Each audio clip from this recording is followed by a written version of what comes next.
Apesar das palavras deste artigo terem sido proferidas há mais de 50 anos atrás, parecem descrever com precisão a situação espiritual dos nossos dias. A luta hoje parece se tornar mais pesada dia a dia, como se o único alvo dos ataques de Satanás fosse nós, os crentes. Por isso, na atual era, o problema que existe é se você e eu podemos perseverar até a última meia hora. Satanás magoará os santos do Altíssimo. Daniel, capítulo 7, versículo 25. A palavra magoar tem aí o sentido de desgastar, consumir devagar. É muito mais difícil reconhecer Satanás como aquele que desgasta os santos do que um Satanás que ruge como um leão. E a sua obra de consumir lentamente os santos já começou. Sempre que vou à montanha Cooling e caminho ao longo da correnteza que ali há, frequentemente vejo rochas enormes que são côncavas, formando no meio como bacias de tomar banho. Isto acontece por causa das muitas pedrinhas que diariamente as desgastam. Do mesmo modo, Satanás trata os filhos de Deus. Em lugar de matá-los de um só golpe, ele tenta desgastar os santos dia a dia, de modo que, sem que se percebam, acabam gravemente feridos depois de algum tempo. Os olhos do Senhor estão sobre nós, portanto, não temamos os sofrimentos. Se acontecer de nós nos desviarmos com medo do sofrimento, todos os nossos sofrimentos do passado terão sido em vão. Uma pessoa profundamente espiritual escreveu certa vez: quando lemos 2 Tessalonicenses, capítulo 2, o 3, e 2 Timóteo, capítulo 3, 1 até o 13, fiquemos sabendo que antes do dia da volta do Senhor, haverá apostasia e dias perigosos, quando a maldade e a mentira aumentarão grandemente. Tal apostasia não se refere à educação, reuniões gigantescas, pastores capazes, maravilhosas catedrais e progresso físico e mental. Relaciona-se com a fé e o reconhecimento do poder de Deus. Aponta para igrejas renomadas que se inclinam para a chamada alta crítica. Na verdade, não passa de incredulidade e negam as obras sobrenaturais de Deus, tais como a regeneração, a santidade, orações atendidas e a revelação do Espírito Santo. Antes da vinda do Senhor, haverá muita fraude e muito erro. A forma da piedade será aumentada. A fé será diminuída por causa de credos falsos, engendrados por Satanás.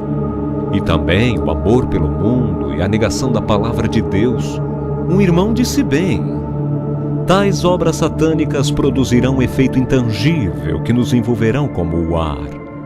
Haverá uma forma de piedade exterior, mas por dentro estará cheia de maus espíritos da melancolia e do inferno. Esses espíritos malignos farão o máximo para desviar e oprimir os filhos de Deus. Atacarão nosso corpo, diminuirão nossa vontade e embrutecerão nossa mente.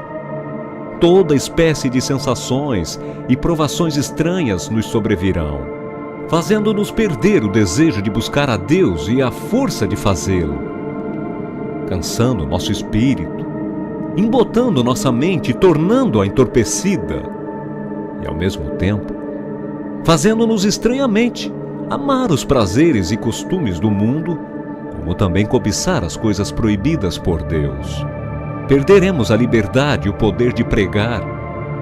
Não poderemos nos concentrar para ouvir as mensagens e seremos incapazes de nos ajoelhar para orar dedicadamente por algum período mais longo.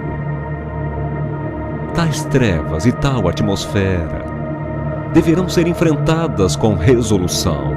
Sem dúvida, Satanás procura obscurecer nossa mente e vontade com uma espécie de poder inconcebível, para que se torne extremamente difícil andar com Deus e muito fácil viver de acordo com a carne.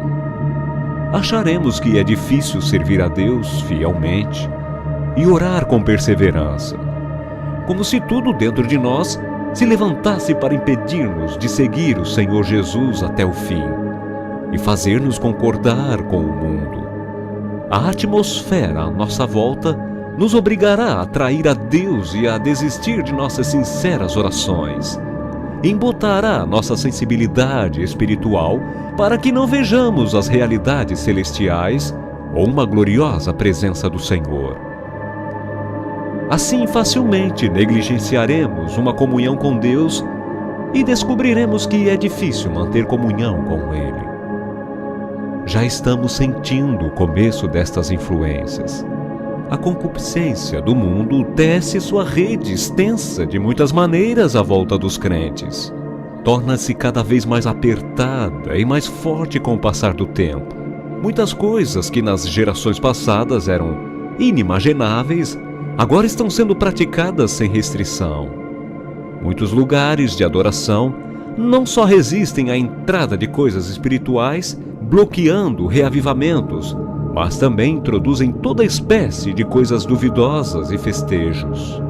Falando de um modo geral, em todo o mundo, uma diminuição da fé e o desenvolvimento da apostasia são evidentes.